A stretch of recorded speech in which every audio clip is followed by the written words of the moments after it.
Oke, kembali lagi di channel saya. Wah, kali ini paman Mas Gibran, yaitu Paman Usman, yang kata-katanya gara-gara paman Gibran bisa ikut cawapres, gara-gara paman ada orang dalam katanya ya. Dan gitu juga tanggapan Refri Harun soal gugatan ke MK belakangan ini. Kalau masih ada paman pasti mempermudah dan mempersulit mereka katanya ya. Kali ini ada kabar kalau Paman Usman gak bakal ikut soal gugatan ke MK itu. Dia tidak ikut campur gitu ya. Wah, kita lihat dia gimana kabarnya. Let's go. Refli Harun sedang berbunga-bunga, sedang berbahagia karena Utsman, paman Gibran itu tidak akan ikut di dalam sengketa pilpres. Itu bagus. Bagus ya. Saya pun sepakat supaya tidak ada lagi sugesti, pikiran, tafsiran buruk mengenai nanti putusan Mahkamah Konstitusi. Betul. Ya, dan Refli itu sudah pede.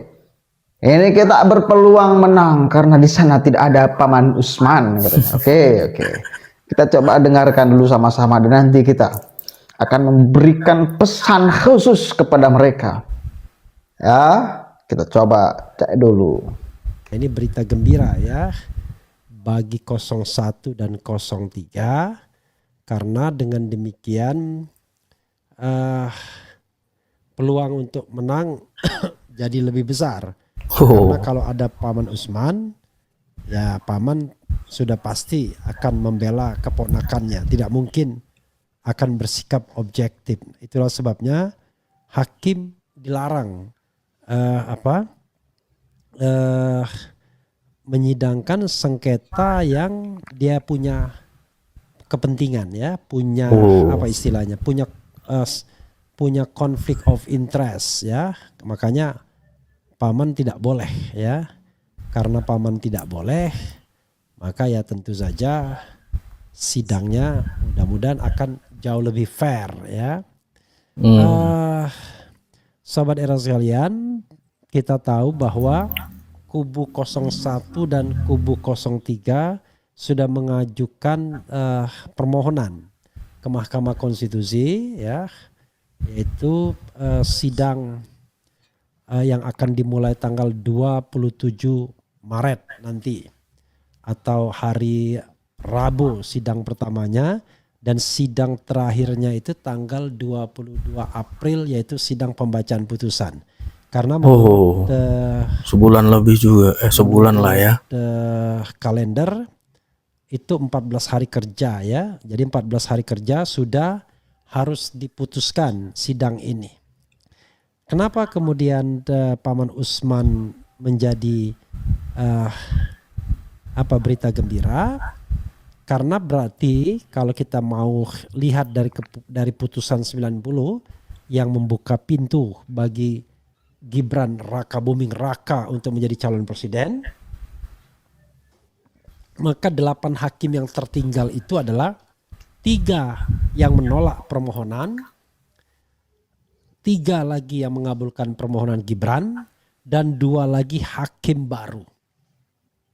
Ya, 2 hakim yang masing-masing 1 penolak Gibran itu pensiun, demikian juga yang pro Gibran pensiun. Jadi sekarang posisinya 3-3. Jadi sekedar reminder ya, 3 hakim yang ada yang menolak Gibran itu adalah bukan menolak Gibran sesungguhnya, yang tidak mengabulkan sengketa hasil yang tidak mengabulkan putusan 90 ya, di mana pemohonnya Almas Sakib Biru. Almas Sakib Biru ini yang kemudian memberi jalan bagi Gibran Raka Buming Raka untuk menjadi calon. Yaitu 1 Soehartoyo. Soehartoyo sekarang bahkan menjadi ketua Mahkamah Konstitusi setelah Paman Usman dilengsarkan. Itu 1. Yang kedua, Saldi Isra. Saldi Isra menjadi wakil ketua Mahkamah Konstitusi setelah Paman Usman dilengserkan. Tapi enggak ding, sebelumnya memang wakil ketua Mahkamah Konstitusi. Nah ketiga, mantan ketua Mahkamah Konstitusi dan pernah juga menjadi wakil ketua Mahkamah Konstitusi, Arief Hidayat. Jadi 3 orang ini kelas berat sebenarnya. Jadi kelas berat dan menjadi ketua panel untuk sengketa pemilu legislatif.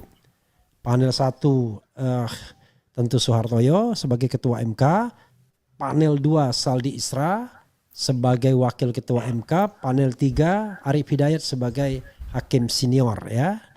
Nah, sementara 3 hakim lainnya plus 2 yang baru ya terdistribusi ke 3 panel hakim itu masing-masing 3.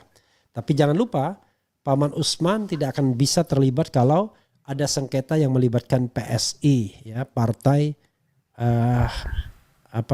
seputar partai sosialis partai lupa saya Partai Solidaritas Indonesia, gara-gara orang selain main-mainkan partai salah input, partai seputaran ibu kota dan lain sebagainya. Nah, jadi sahabat sekalian, apakah peluang makin membesar? Ya makin membesar. Oke.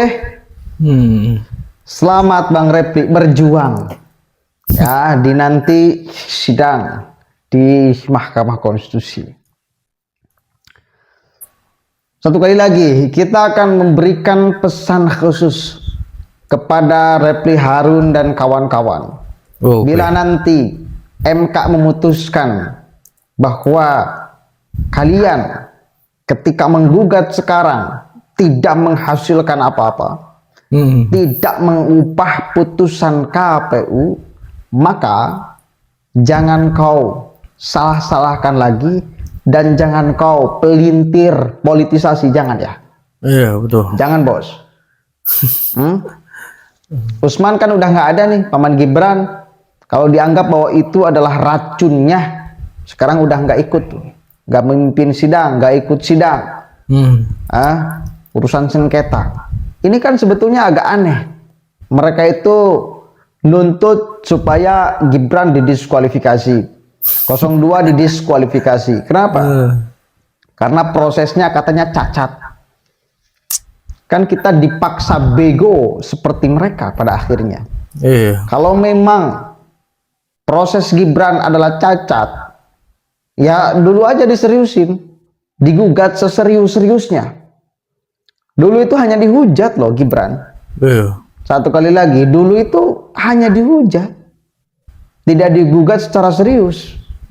Kenapa sekarang ketika kalian kalah, lalu kemudian digugat nggak terima secara serius di Mahkamah Konstitusi? Dulu enggak, cuma dapat hujatan aja. Mungkin mereka masih pede bahwa mereka akan dipilih oleh mayoritas masyarakat Indonesia. Karena proses 02 mengambil cawapresnya melanggar moral, etik dan lain sebagainya. Mereka punya isu besar untuk kemudian bisa disusupkan ke kepala masyarakat supaya mereka dipilih dan tidak memilih 02. Kan itu. Jadi ini orang licik namanya. Di awal mereka memanfaatkan isu untuk lawan politiknya, untuk Prabowo dan Gibran. Kan mereka memanfaatkan isu Mahkamah Konstitusi.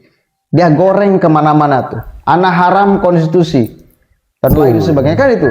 Mereka menikmati, menggoreng itu, menghujat itu dan lain sebagainya. Dan wah itu dia menggoreng-goreng opini hari itu ya kan, kena fitnah, kena hujatan, menghujat pokoknya ya. Sekarang giliran udah kalah malah menggugat. Padahal hari itu mereka pede sekali bakal menang, pede sekali kalau imbang mereka itu cuman anak-anak yang nggak ngerti apa-apa, di bawah umur gitu. Rupanya lebih jago ya. Bahkan sekarang minta pemilu ulang tanpa Gibran. Lucu betul ya. Oke, itu sekian video dari saya. Bye.